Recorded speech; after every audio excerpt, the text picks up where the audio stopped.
My name is Victor Boudreau, and I work for Group M5. I'm based out of the Moncton, New Brunswick office, actually, so I'm joining you from Moncton. But that's because I'm pitching in for a colleague of mine who got called away on a last-minute call with the client. But Vic McNabb would normally be the one doing this in my place. And Vic McNabb is our Director of Client Development for the M5 group of companies in Newfoundland, and he's based out of St. John's. I want to welcome the members of the St. John's Board of Trade, the entrepreneurs that are there, and want to thank you for taking the time to join us. So we're going to talk a little bit about a recent survey that we conducted online in early May, and this would have been just before, just as provinces started easing their travel restrictions, with the exception maybe of Nova Scotia. And we're going to share some of the data that we've pulled from that survey that deals with things like travel, purchasing, as well as economic confidence in the region. But before we get into that, I wanted to just briefly talk about Group M5. So MQO Research, who is going to present the data here in a few minutes, is part of the M5 group of companies. We are a group of companies that are actually based out of St. John's, Newfoundland, which is where our head office is. And we are part of a network, if you will, of companies and of offices across Atlantic Canada. So M5 Marketing Communications is what I call our flagship company. It has offices, again, in all locations across Atlantic Canada. But I do want to just talk quickly about some of the other companies that are part of Group M5. So we do have what we call M5 Public Affairs, which is our public affairs company. So we have a team of experts across the region that can help clients dealing with government relations, with public affairs, with media training, stakeholder engagement, crisis communications, those types of issues. We have Wavelight Productions, which is our in-house audio-video production company. So it can do things like TV and radio commercials, animation videos, corporate videos, training videos, those types of things. We have Group ATN, which is a very diverse group of consultants that work with both public sector and private sector clients. They also work very much with our Indigenous communities and organizations across the region, and they can do everything from feasibility studies to economic impact studies. They can review and develop policies, government policies or the likes.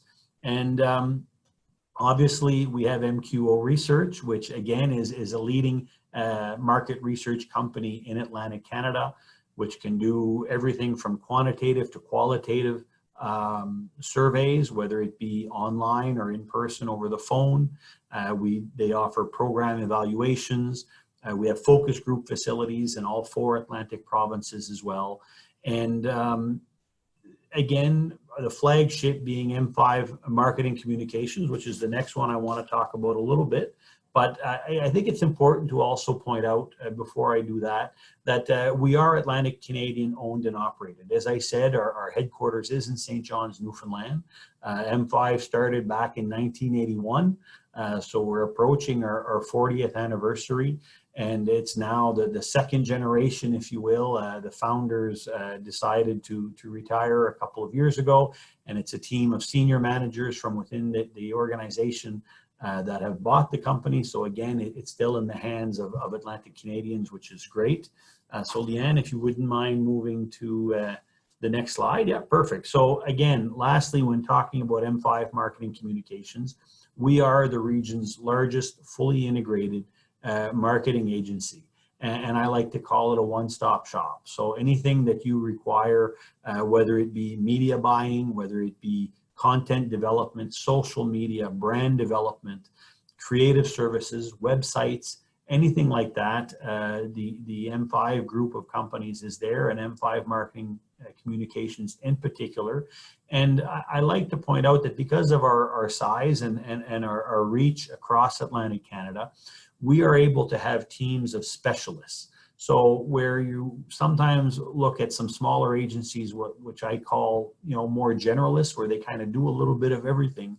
Because of our size, we're able to have teams of specialists. So people that do only creative services, people that do only social media, that do only website development, and that I think makes your investment as one of our clients go that much further, and we're making sure that you're getting a good return on investment for your money. We are the largest media ad buyer in Atlantic Canada. So again, when it comes to negotiating rates, negotiating placement, those are all things that are very, very important. We are a Google Premium partner.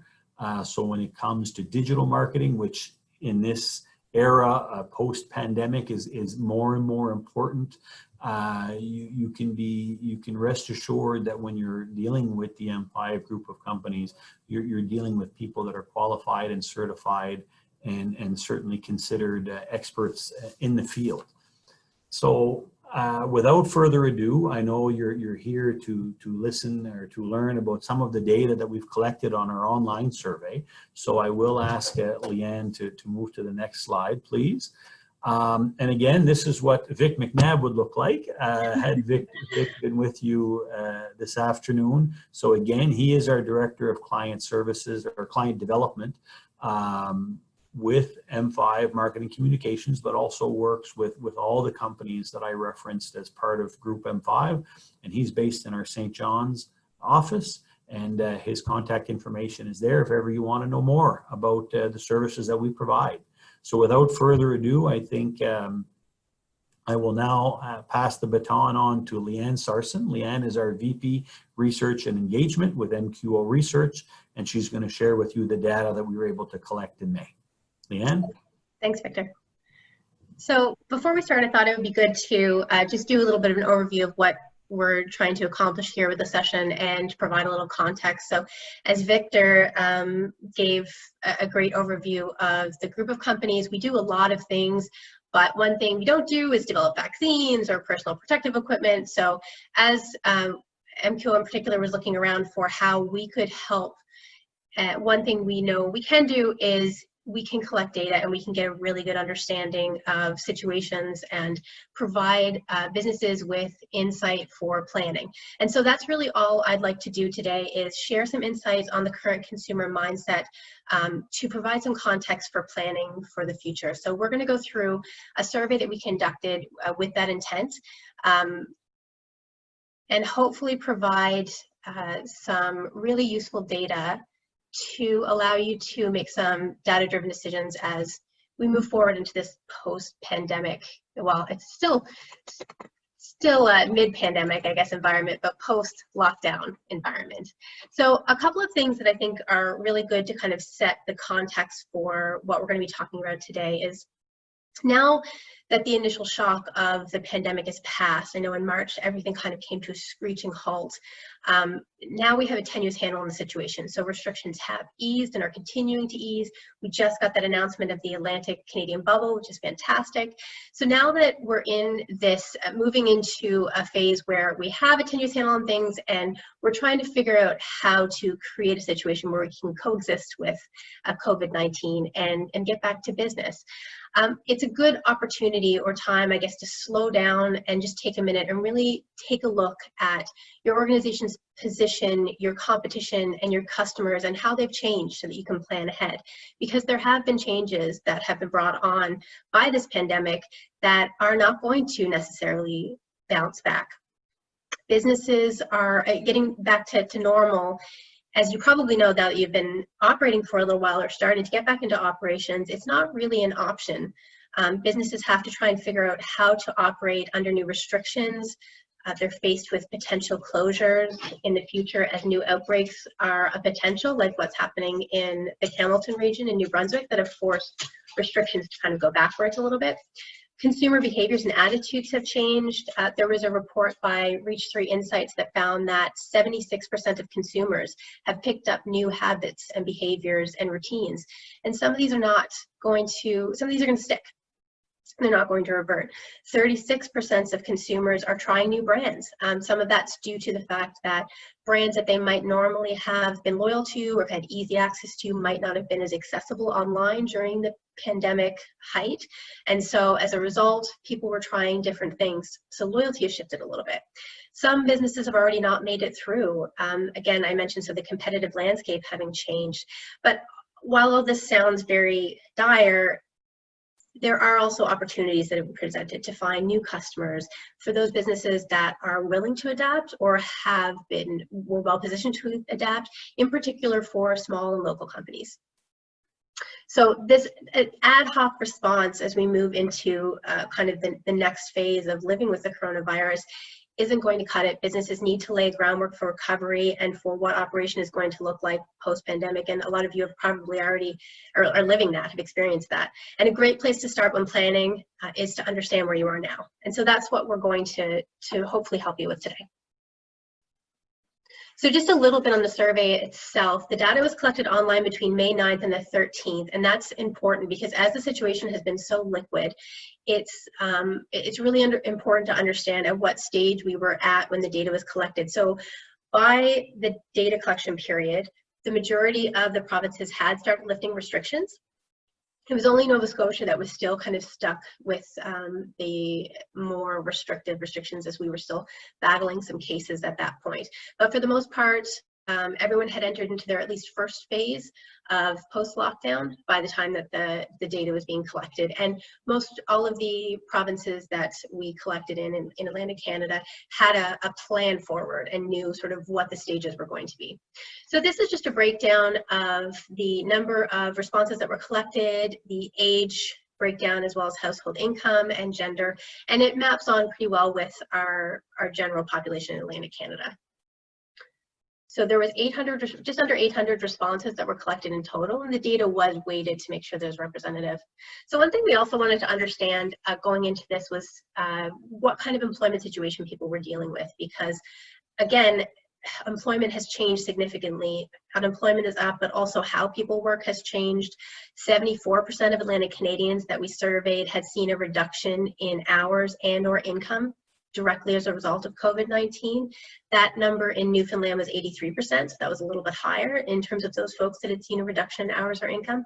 53% of Newfoundlanders reported that they were very worried about their job security over the next 12 months, over the next year. And all of that plays into consumer behavior, purchasing intention, and travel plans, which we're going to talk about.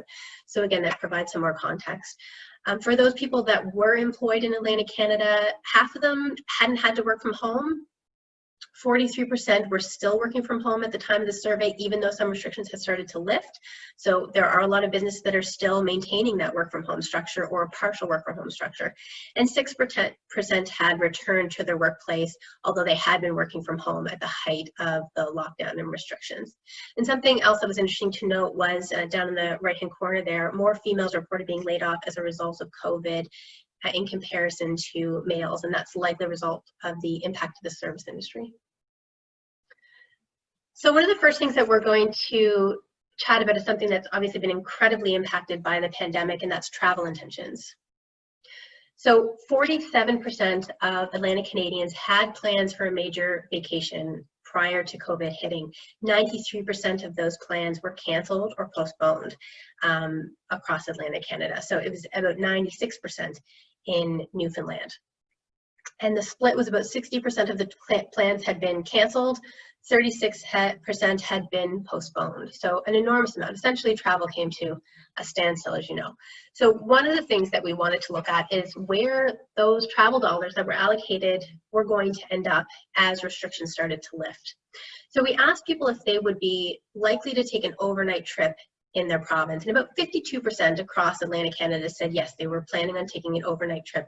They were likely or very likely to take an overnight trip within their province. 74% said that they were likely to take a day trip within their province. And you can see there the overnight trips in Newfoundland, possibly because of the size of the province, are just a little bit higher than in Nova Scotia, New Brunswick, and PEI, at 58% responding that they're likely to take an overnight trip. So staycations will replace previous travel plans for about 38% of Newfoundlanders. We asked people if it was likely that an overnight trip within the province would be replacing one of those previously planned trips. The average that people are reported willing to spend on a staycation was only about $300. And we know that people are not generally great at predicting what they're going to actually spend, but it's a really good illustration of the mindset that people are in when they're talking about staycations versus travel to a European location or down south. So people will gladly spend $2,000 a person to travel to some sunny destination down south, someplace different, and people think differently about spending closer to home. And they may see something like a home renovation as a better use of money and reallocate some of the money that they would have spent on vacationing and vacationing activities to something like a home renovation. It was May that RBC reported that household construction spending had already reached back up to pre-COVID levels. So while a lot of spending is down, and we'll talk about that in a little bit, spending on household goods and home improvements has actually bounced back quite well because people are home. A lot of those vacations and things that they would have spent on traveling have disappeared, and it's not an option for them, and so people are bettering their home space. So you can see there we asked them what the average spend was on their planned trip, and it was from $1,000 for Atlantic Canadian trips to close to $4,000 for those that were planned for out of country. So there's a really significant drop in what people say they're willing to spend, even though about 38% of people are going to try and travel around close to home as opposed to replace those vacations. They're not planning on spending as much.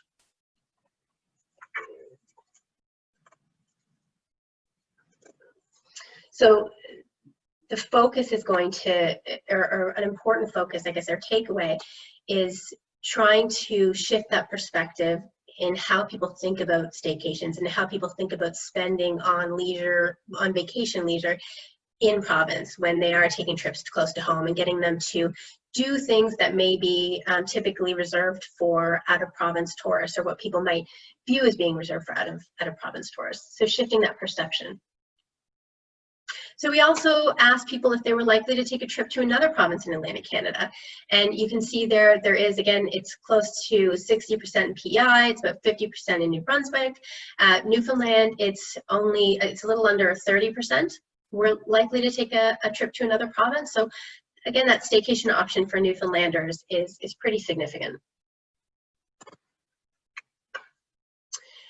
With the introduction of the Atlantic Canadian travel bubble and the likelihood that people are going to forego trips to the US, trips to Western Canada and Central Canada for staying close to home and traveling within Atlantic Canada, Newfoundland is likely to see an increase in travel from other Atlantic Canadian provinces, in addition to getting to keep some of those travelers that would have spent vacation dollars out of province on staycations. So about 40% of respondents indicated that they're likely to visit another Atlantic Canadian province in 2020. There was only about 30% that said they were likely to travel outside of Atlantic Canada, and that dropped significantly when you looked at whether people were willing to travel to the US or outside of Canada, to about 14% and 13% there. So Atlantic Canadians are going to stay close to home, and I would expect that the competition for those tourism dollars to be quite well, competitive. So something else that we wanted to really understand, since it's likely that for the bulk, well, very likely that for the bulk, if not all of the peak 2020 tourism season, the tourism market is going to be restricted to Atlantic Canadians. In one sense, we're fortunate that we've had very low numbers, very low cases in Atlantic Canada, which should give people comfort to move around in the Atlantic provinces. So we have that ability to open up with our neighbors. But we wanted to understand whether or not residents were going to be comfortable welcoming in people from other provinces, whether those be Atlantic Canadian provinces or even our neighbors in Ontario, Quebec, and out west. So overall, Newfoundlanders were anticipating or said that they would be very welcome to opening their communities up to visitors from Atlantic Canada. 74% said that they would welcome other Atlantic Canadians. It dropped a little bit when you got outside of Atlantic Canada. So for other Canadian provinces, only about 60% said that they were somewhat comfortable or very comfortable in welcoming them to their community. There was a little more concern about people coming in from outside of Atlantic Canada likely because there are still much higher number of cases in other parts of Canada than what we've managed to achieve in Atlantic Canada. And the importance of having that kind of measure of what people are willing to accept or how welcoming people are going to be is really important, because as we welcome people into the tourism season and welcome people into our provinces, we want to make sure we're still looking to the future and we still create a good experience for folks that are going to be sharing that experience with others and for future visits. So I know there was a story coming in PEI not too long ago about someone who left a very offensive note on someone's windshield that had a Nova Scotia plate because it was someone that they thought was coming from out of province when they shouldn't have been. Turns out that they were a resident, but those kinds of experiences are ones we want to make sure that the provinces are ready to welcome in visitors when that happens. So you can see here the level of comfort for Atlantic Canadians versus Central and Western Canada. And then you see the significant drop from the US and countries outside of Canada in terms of what people are willing to, how welcoming people are going to be. So we also looked at spending and economic confidence. So we wanted to get an understanding of where people are putting their money and what their feelings were about the future. So overall, unsurprisingly, Atlantic Canadians are spending less across all categories with the exception of food and household supplies. This has actually rebounded a little bit from the stark drop in March. So RBC was reporting a 37% reduction in spending, and that has gone up to be only a 13% reduction by April. So April this year versus April last year is only a 13% drop. So we are seeing that move back up, and people are projecting that we will see sort of a sharp spike when restrictions are lifted for the first little bit, and then it will level off a little bit. So you can see here, we wanted to understand what people were spending on and a little bit on spending habits, because we found that people aren't just changing how much they spend, but they're also changing what they spend it on.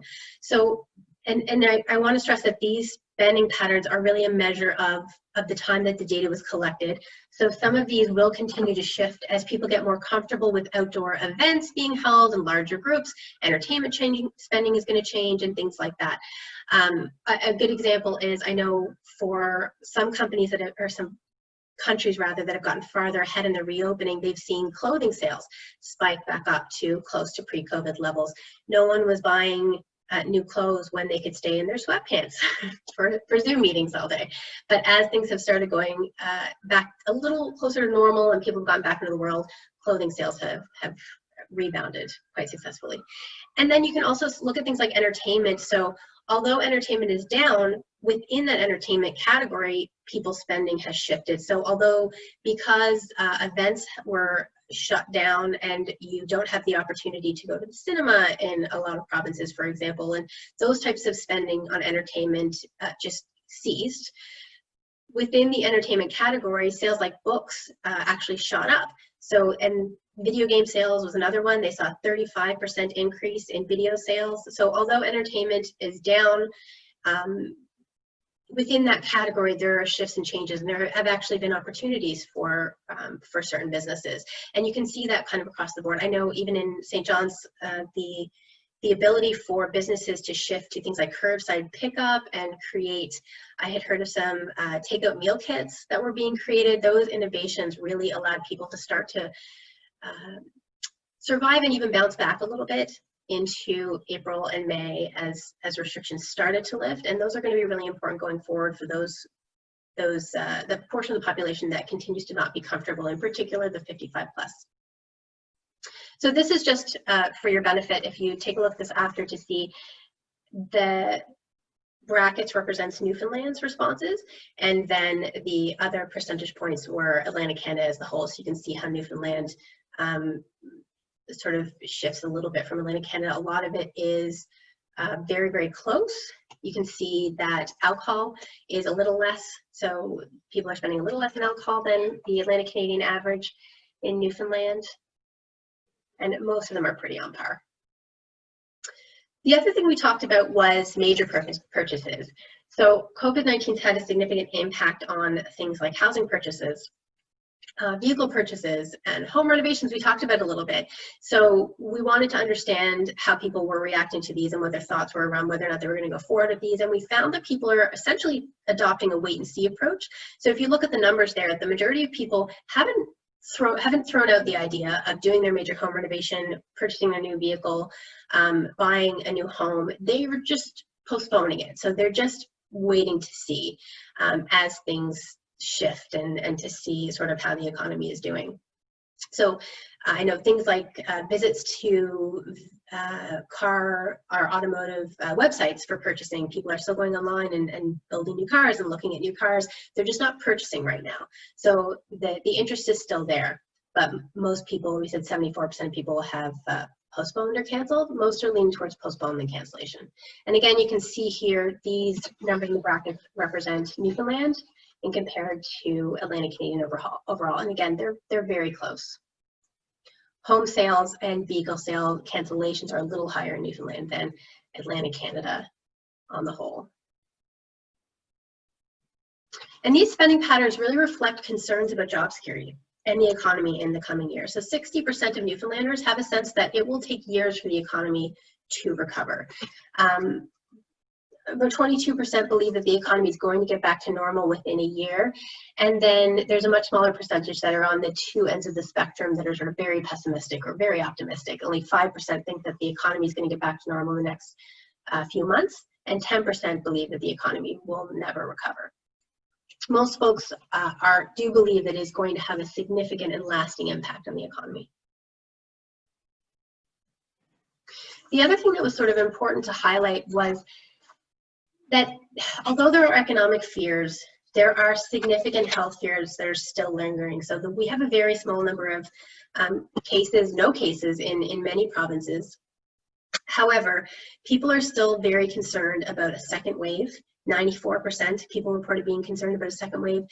83% are still concerned about becoming infected. And then on the economic side, we have similar numbers. 94% are concerned about the long-term impact to the economy. 90% are concerned about higher taxes. So it's really difficult to weigh either the economic concerns versus the health concerns because they're very on par. And having done a lot of public opinion research, you really rarely see this percentage of the population that is sort of in agreement on an issue like this. The fears are very prevalent. And folks do have a dual concern about health and the economy. And that's a difficult thing to balance as we open things up. We need to also be conscious of people's health concerns. However, people feel very supportive of the way that Newfoundland and public health have handled the crisis. People feel very satisfied with the availability of public health information that's been provided. The restrictions to reduce the spread of COVID-19 that were taken, people were in support of. 77% of people were satisfied with the supports available to individuals and families, and 75% were in support of the supports available for businesses. Access to testing was the only one that was a little low, but again, it's 60% were very satisfied with the access that they had to testing. And where there was such a low number of cases, availability of testing is something that wouldn't have been potentially necessary for a lot of folks. So folks rated Joy Ball's performance very well. There was high approval for the health minister as well as for the chief medical officer, Janice Fitzgerald. So what does all this mean? I know I flew through that fairly quickly, but I want to make sure there's time for questions. So before we wrap up and do questions, I wanted to give you a takeaway of what all of this together means. So again, just some of the highlights. The 93% of the planned travel has been canceled, and some of that spending will be reallocated to travel within Newfoundland and Labrador. In many cases, plans for major purchases haven't been canceled. They're still on the table. They're just being put off. Spending is down a lot across a lot of categories. Groceries and household supplies are up, so those staples are important. And again, the things that allow you to stay home. So we talked about within the categories of entertainment, that some things have gone up. And although the economy has opened, there is still a lot of fear and uncertainty. And I mentioned at the beginning, consumer behavior has changed and it might not return to a pre-COVID state, but there are opportunities.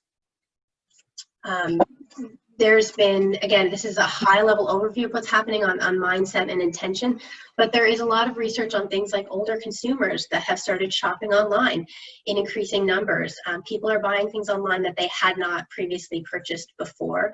People are spending less across the board, but again, certain things have already bounced back, and there are opportunities within those spending categories to grab folks.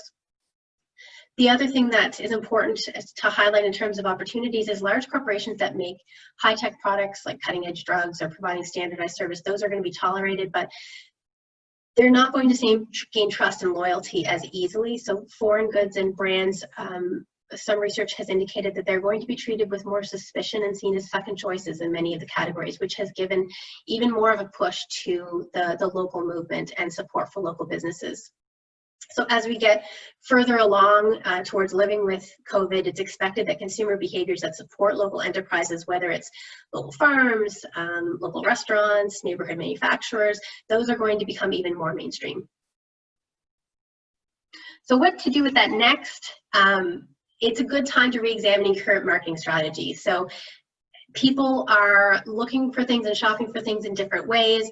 The older portion of the population are still not comfortable with going out to things like events and shopping as they were. So providing opportunities for them, things like curbside pickup that has been initiated during the lockdowns, and things like online shopping, those are going to be really important, where you're getting at people, making sure you're not missing out on opportunities. I've talked to a lot of businesses that haven't taken the opportunity to make sure their information is updated on all channels. So wherever someone can find you online, make sure that your information is up to date, and look for ways to improve the stopgap measures that have put in place. I mentioned some of the great things that, some of the great innovations that have come out from downtown St. John's. I know the pedestrian mall is a fantastic innovation. The Neighborhood website to try and promote and make it easier for folks to find things online. Those are fantastic ways that Newfoundland was able to shift really quickly to be able to combat the impacts of the pandemic.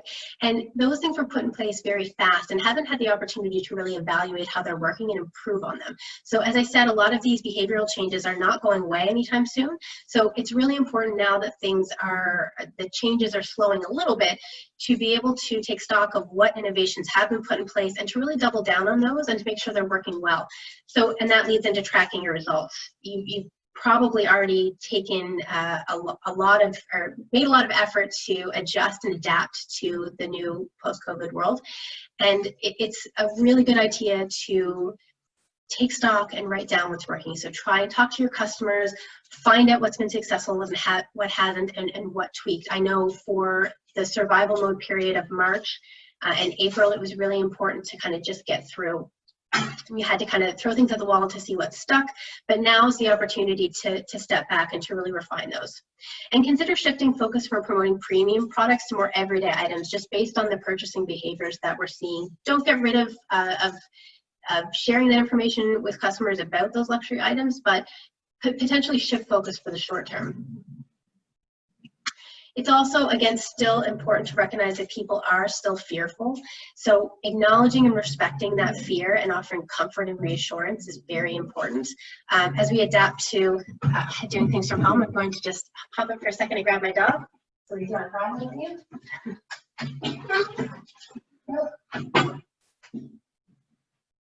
Apologies for that. So because of the high level of fear, it's very important to communicate to your customers what you're doing to provide a safe environment for them to come into your business, your establishment. So online, through your communications, tell them what steps that you're making. People will make decisions based on a feeling of comfort and safety. And so if you're not sharing that information, you could be losing potential customers that may go someplace where it was communicated to them what steps are being taken to provide safety. And again, make sure you have clear information on your plans to meet public health requirements. It's essentially the same recommendation. Make sure that it's really easy for people to find out what you're doing and that you are taking steps to provide a safe environment. Because although we're opened up and people are back in business, there's still a huge portion of the population that are very fearful, in particular the 55 plus. proud. So one thing I wanted to share, that my background is actually industrial organizational psychology, and I listened to a talk not too long ago on resilience. And there was a quote that was shared that was, sometimes storms don't come to disrupt your life, sometimes they come to clear a path. And I thought it was really relevant to how businesses are adapting to the pandemic and to the post-COVID world. I think the essential takeaway on this talk on resilience was that the difference between people that get knocked down and those who get up and those who stay down is how they frame the problem. And so my recommendation in summing up today would be to leave you with viewing this challenge as an opportunity rather than something that needs to be survived. So many businesses have had to shift focus, scale down, find new ways of doing things.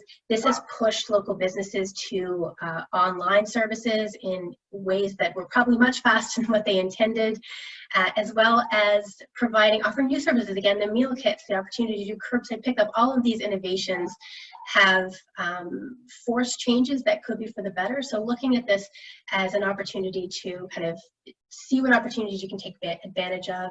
If you've been thinking about rebranding, changing your marketing structure, looking for efficiencies, this is the time.